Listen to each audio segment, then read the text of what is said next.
আমরা একটা ট্রানজিশনাল পিরিয়ডে আছি।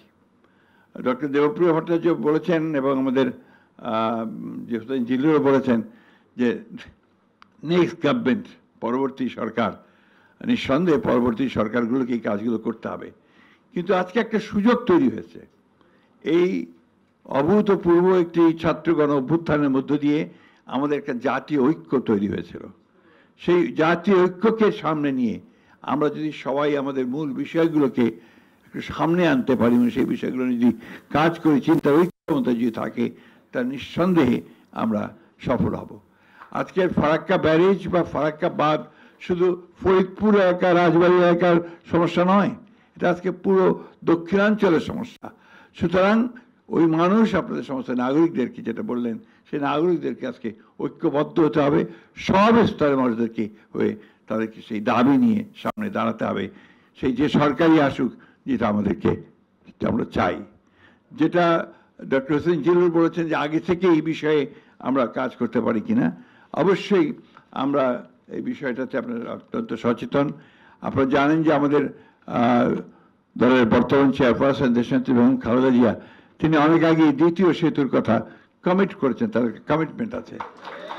এবং আমরা রাজনৈতিক দল হিসেবে আমরা মনে করি যে এই সমস্ত অঞ্চলগুলোকে, এখানে যেখানে জীবন জীবিকা প্রশ্ন জড়িত আছে, আপনার মানুষের নিরাপত্তার প্রশ্ন আছে, যে প্রশ্নটা আইনুল নিশাত সাহেব করেছেন, যে প্রসঙ্গটা তুলেছেন, অত্যন্ত গুরুত্বপূর্ণ প্রসঙ্গ যে দক্ষিণাঞ্চলের বহু অংশ এখন আপনার মানুষ চলে যাচ্ছে, ছেড়ে যাচ্ছে, কারণ সেটার আর বাসোপযোগী থাকছে না।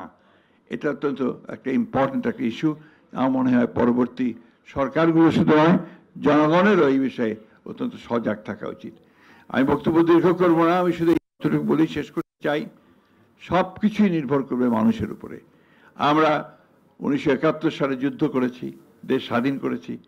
আমরা তারও পূর্বে 52 সালে আমরা ভাষা আন্দোলন করেছি, 69-এ আন্দোলন করেছি, এবং সব শেষে এই দীর্ঘ 15 বছর ফ্যাসিস্টদের বিরুদ্ধে লড়াই করে আমরা একটা জায়গায় পৌঁছেছি।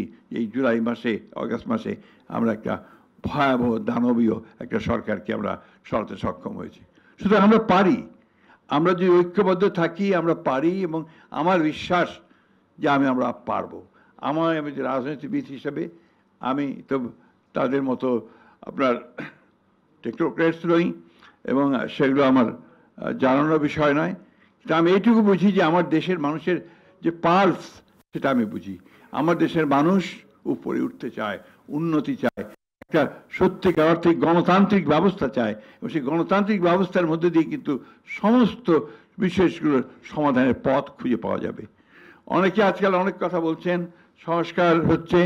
সংস্কার তো আমরা অনেক আগে উপলব্ধি করেছি।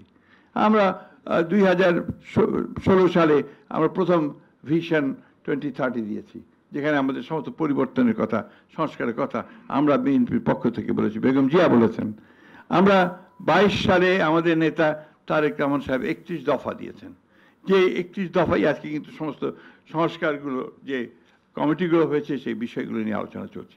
সুতরাং আমরা রাজনৈতিক দল হিসাবে আমরা অত্যন্ত সচেতন যে জনগণের যেটা প্রয়োজন এবং কালের যুগের সঙ্গে সঙ্গে যে পরিবর্তনগুলো আনা দরকার, রাষ্ট্র কাঠামোর যে পরিবর্তন আনা দরকার, সে ব্যাপারে আমরা অত্যন্ত সচেতনভাবেই আমরা সামনের দিকে এগোচ্ছি। আমি শেষ করতে চাই এই বলে যে আপনারা যারা আজকে এই উদ্যোগটা নিয়েছেন খোয়াবের নেতৃত্বে, আপনারা সামনের দিকে অত্যন্ত বলিষ্ঠভাবে এগিয়ে যাবেন, পিছিয়ে যাবেন না। মৌলানা ভাসানীর যে স্পিরিট, সেই স্পিরিটটাকে সঙ্গে নিয়ে আপনারা এই আন্দোলনকে সামনে নিয়ে যাবেন। অবশ্যই সমস্ত জনগণ আপনাদের সামনে থাকবে, এবং জনগণ থাকলে আগামী দিনের সরকারগুলো আপনাদের সঙ্গে থাকবে বলে আমি বিশ্বাস করি। ধন্যবাদ সকলকে আমাকে আমন্ত্রণ জানানোর জন্য। ধন্যবাদ।